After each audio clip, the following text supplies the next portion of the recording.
बिस्मिल्लाहिर्रहमानिर्रहीम। आज की बात में आज हम बात करेंगे दिलीप कुमार साहब की ऑटोबायोग्राफ़ी पे हम बात कर रहे हैं। 2 सेशन कर चुके हैं, तीसरा सेशन है। उनकी ऑटोबायोग्राफ़ी है to substance to the shadow. तो the substance to the shadow यानी उसका तर्जुमा है कि ज़िंदगी के खूबसूरत लम्हात, वो लम्हात जो दिलीप कुमार साहब ने इंडस्ट्री में गुजारे और इंडस्ट्री के पायनियर थे, इंडस्ट्री को बूस्टअप किया।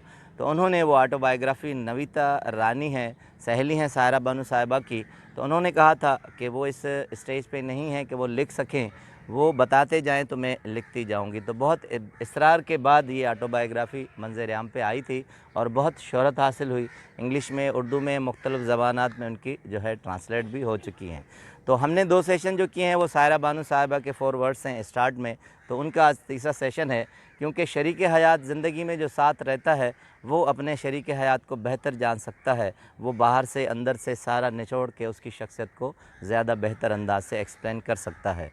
तो सायरा बानो साहब कहती हैं कि दिलीप कुमार साहब जो इंडस्ट्री में नज़र आते हैं वो तो अच्छे हैं ही हैं, मगर अंदर से क्या है वो मुझसे ज़्यादा शायद ही कोई जान सके।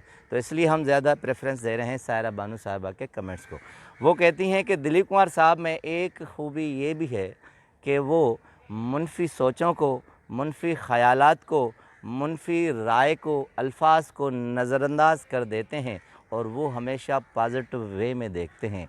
किसी भी शख्सियत के बारे में हो, कभी भी वो नेगेटिविटी से, नेगेटिव पॉइंट से उनका ज़िक्र नहीं करते। उनके सामने उनको बिल्कुल ही गलत अंदाज से या नेगेटिव अंदाज से नहीं कहते। कहते हैं कि दिलीप कुमार साहब का अपना ख़्याल है, वो कहते हैं कि जब इंसान मुकम्मल तौर पर मुकम्मल और कामिल नहीं है, हर इंसान के अंदर कोई न कोई ख़ामी होती है, तो हम क्यों ये सोचें कि उनके अंदर नेगेटिविटी है, मुनफी ख़यालात हैं, मुनफी सोच है, मुनफी शख्सियत है। तो कहती हैं कि दिलीप कुमार साहब के अंदर ये बड़ी खूबी है कि वो हर शख्स को अपने अंदाज से देखते हैं और पॉजिटिव वे में देखते हैं। उसके बाद बताती हैं कि दिलीप कुमार साहब की हंसी बहुत खूबसूरत है, दुनिया जानती है। अच्छी एक नसर में उन्होंने तशबीह दी है। कहती हैं कि दिलीप कुमार साहब की हंसी ऐसे है जैसे एक मासूम नन्हा सा बच्चा अपनी माँ की गोद में हो और मुस्कुरा रहा हो। जब वो हंसते हैं तो ऐसे लगता है कि एक शेरख्वार बच्चा मासूमियत से मुस्कुरा रहा है। उसके बाद आगे आती हैं, कहती हैं कि उनकी खूबियों में, बेशुमार खूबियों में एक ये भी है कि वो हर दौर में, हर इशरे में ऐसे अदाकार रहे हैं जिनकी मिसालें दी जाती है, लोग उन्हें फ़ॉलो करते हैं और वो एक अपने ही अंदाज़ और डगर से चलते हैं। कहती हैं कि अब मेथड एक्टिंग की टर्मिनोलॉजी आई है जो कि भारत और दुनिया में इंट्रोड्यूस हुई है कि मेथड ऑफ एक्टिंग क्या होता है, मगर दिलीप कुमार साहब इससे पहले मेथड ऑफ एक्टिंग की एग्जाम्पल थे। उन्होंने ज़िंदगी में कहीं से किसी से भी अदाकारी नहीं सीखी। दुनिया ने मेथड ऑफ एक्टिंग का फार्मूला दिलीप कुमार साहब की एक्टिंग को देखकर अपनाया है। कहती हैं वो अपने अंदाज़ और एक्टिंग के अलावा बहुत बड़े नक्काल भी हैं, वो नक्काली भी कर लेते हैं, चाहे एक्टिंग की हो चाहे शख्सियात की हो। एक हेलन लेडीज़ हैं, मैं थोड़ा सा तारे बता दूं कि इटालियन डांसर हैं, 76 उनकी अब भी उम्र है, हाल हयात है, 45 में उनकी पैदाइश है। कि इटालियन जो है रिचे, वो बहुत बड़ी डांसर है। तो सायरा बानो साहिबा ने ज़िक्र किया है कि हेलेन रिचे को क्वीन ऑफ द डांस भी कहा गया है। दुनिया में बड़ा नाम है और उनकी डांस दुनिया में बहुत मशहूर है। कहती हैं कि हैरत की बात है कि दिलीप कुमार अक्सर उनकी डांस की सेम नक्काली कर लेते हैं और ऐसे लगता है कि जैसे हेलेन नाच रही है। उसके बाद गोपी कृष्णा इंडिया के कथक के बहुत बड़े डांसर हैं। उन्होंने 47 ईयर्स में डेथ पाई थी 94 में।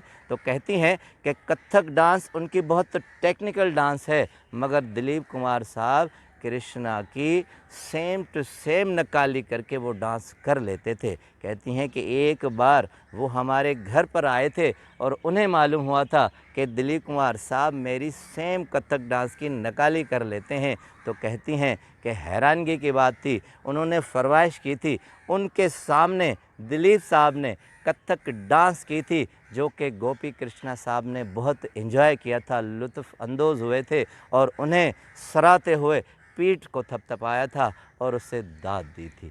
मगर कहती हैं कि वो नक्काली उनकी पर्दे पसे पर्दा होती है और जो दुनिया के सामने आती है वो उनकी अपनी शख्सियत है, वो अपना अंदाज़ है, वो अपने अंदाज से हटते नहीं हैं। अब कहते हैं कि दुनिया में शायद ही कोई ऐसा शख्स हो जिसने एक अपनी टर्मिनोलॉजी दी है। इंडो पाक में, एशिया में शायद ही कोई ऐसा एक्टर हो जो उसे फॉलो न करता हो। एक एग्जांपल आपसे चाहूँ शेयर करूं कि प्रेम रोग 1982 में पहली डेब्यू फिल्म थी ऋषि कपूर की। उनके वालिद बना रहे थे राज कपूर। तो राज कपूर चाहते थे कि एक सीन में बहुत सा प्रेम का जज्बात का इजहार करें, तो ऋषि कपूर जब कर नहीं सके थे तो सेट पर सारे लोग मौजूद थे।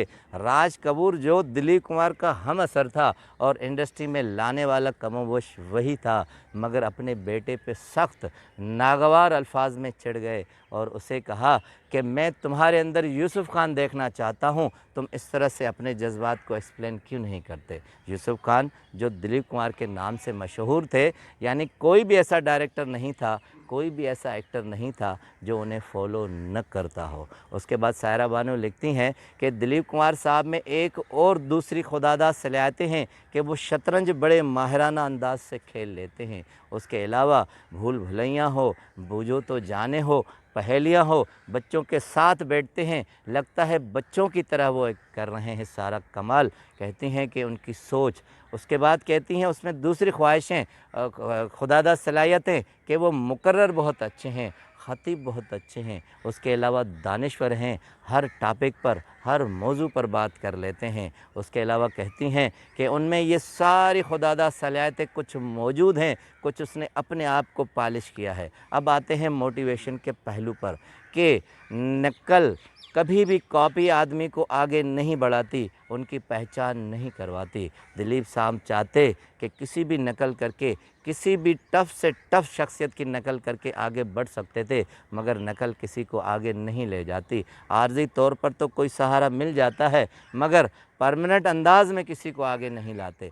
दिलीप स्वार सबकी ना कॉपी कर लेते थे, मगर अंदाज़ अपना अपनाया। तो ज़िंदगी में हम अगर ये सोचें या कुछ कर सकें कि किसी की कॉपी करते हैं तो वो अपने तक महदूद रखें, मगर शख्सियत अपनी आगे बढ़ाएं। उसके अलावा यूरोप ने इस वक्त 2 कामों पे काम बहुत बड़ा किया है। मोटिवेशन की तकरीबन किताबें आप 70% पे देखेंगे कि नेगेटिविटी को निकाल कर पॉजिटिविटी की सोच पे किताबें हैं। तो दिलीप साहब के अंदर ये खुदादा सलाहियत थी कि वो नेगेटिविटी को नहीं लेते थे। उसके बाद मुस्कुराहट पर बहुत सी यूरोप की किताबें हैं कि मुस्कुराहट ही आपकी कामयाबी है, मुस्कुराहट ही आपकी जीत है। वो मुस्कुराहट दिलीप साहब में ऑलरेडी अंदर से मौजूद थी। हम अपनी शख्सियत में मुस्कुराहट, मनफी सोचों को निकालना, अपनी शख्सियत को आगे लाना, किसी की नकल नहीं करना, ये चीज़ें अगर अपनाएंगे तो ज़िंदगी में कामयाब होंगे और इसी तरह एक शख्सियत बनेंगे जिस तरह हमारी ये शख्सियत हैं। आपका बहुत बहुत शुक्रिया।